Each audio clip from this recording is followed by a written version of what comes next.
Sebuah video yang beredar di media sosial X viral dan menimbulkan kehebohan.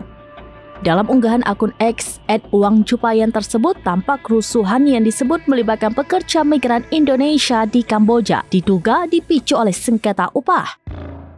Informasi yang beredar menyebutkan sebagian besar pekerja di lokasi kejadian bekerja untuk sindikat perjudian online dan penipuan telekomunikasi yang dikelola oleh perusahaan asal Cina.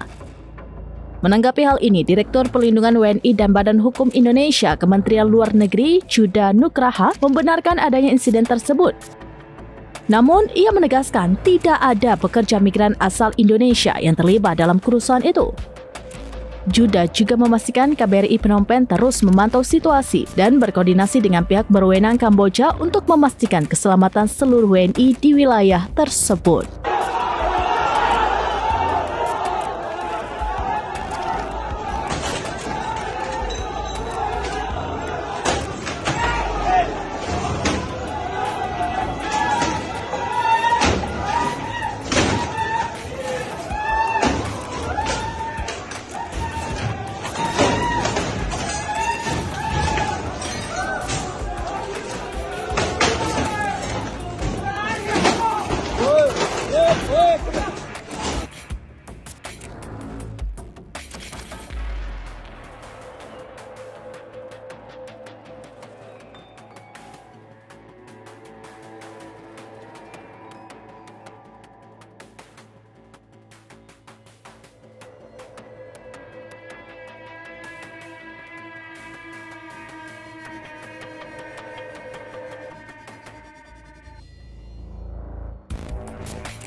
Download Tribun X sekarang, menghadirkan lokal menjadi Indonesia.